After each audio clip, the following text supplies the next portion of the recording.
Hi. Why didn't Clint Eastwood, the famous film star, producer, director, retire? Why didn't Clint Eastwood retire? Think about that for a moment. I'm sure you've got your own ideas as to why.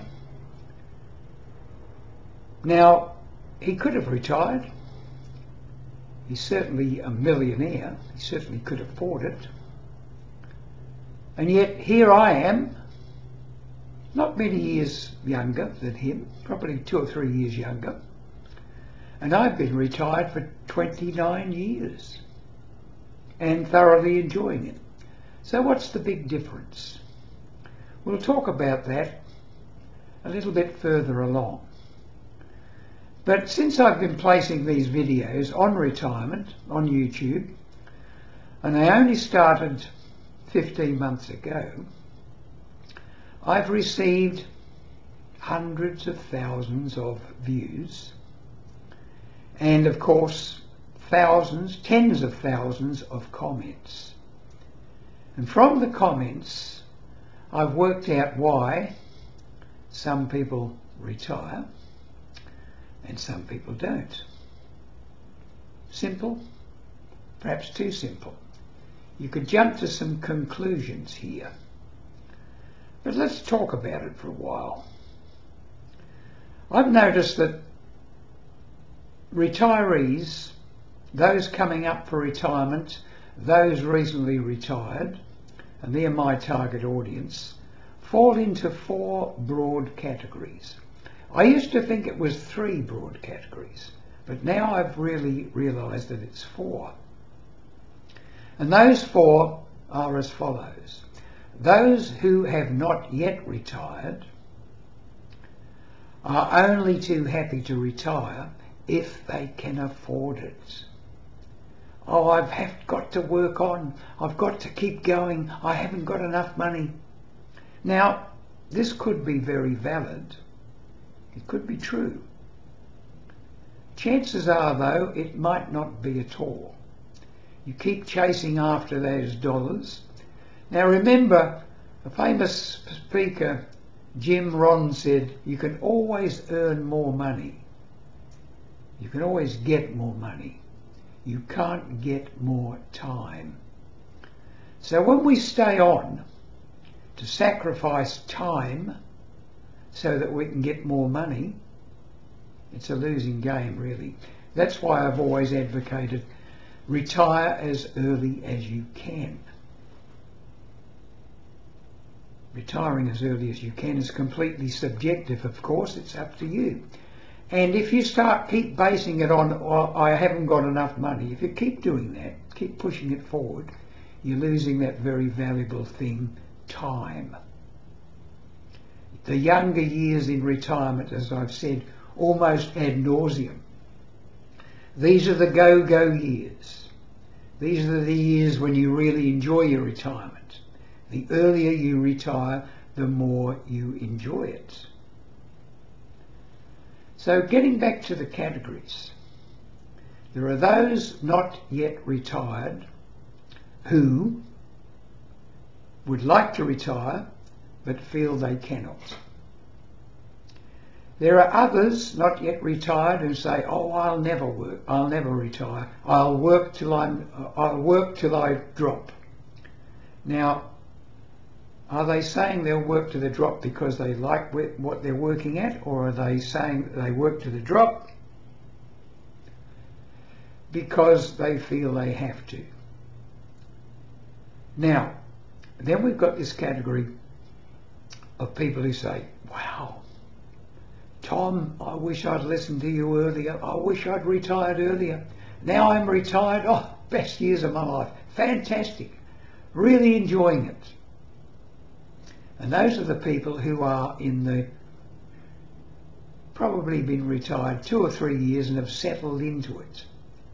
Because when people retire, they do go through quite a traumatic stage. Go on the big holiday, enjoy that, come back and think, what am I going to do with the rest of my life? This is where it gets tricky. So we have these categories. Those who wish they could leave but can't afford to. Those who say they're going to keep on working until they drop. Those who say that they are happy in retirement. Now, to get back to our actor Clint Eastwood, why do you think he stayed on? Obviously, because he wanted to. But delve into it a little bit deeper. The Japanese have come up with this thing called ikigai. Ikigai. A-K-I-G-A-I, I think it is. And if you can bring these 4 categories into your life, and you're at the centre of them where they all overlap, you're in ikigai. This is what I think Clint Eastwood has found. He mightn't have described it as such, but what it means is this. You're very good at something. You're really good at it. You're gifted at it. Now, Clint is good at acting. Obviously, he's good at directing. He has the money to put up for the production. So he didn't retire. He decided, after his main acting as a big star, and he still stars occasionally, but he has made movies where he hasn't starred in it at all. He simply directed it. But he seems to like the stardom, so he keeps on doing it. But to get back, this ikigai. Clint has found that he's very gifted at what he does. Second thing, he loves what he does. He's gifted at it and he loves it. That's very essential. Having something you're good at and you're gifted at. And the third thing is that other people need it. That you're providing a service. Something you're good at, something you love doing, something you can provide a service for others because they love it and they need it. And you know that they need it. And what's the fourth thing? Earning an income from it. Now, Clint is obviously earning an income from it. But it isn't necessary for us as retirees to think of that income as being necessary, other than our normal pensions or superannuation or whatever. We don't have to go on earning an income in retirement. So what's the fourth thing which would make up ikigai for us? The rewards we get from it.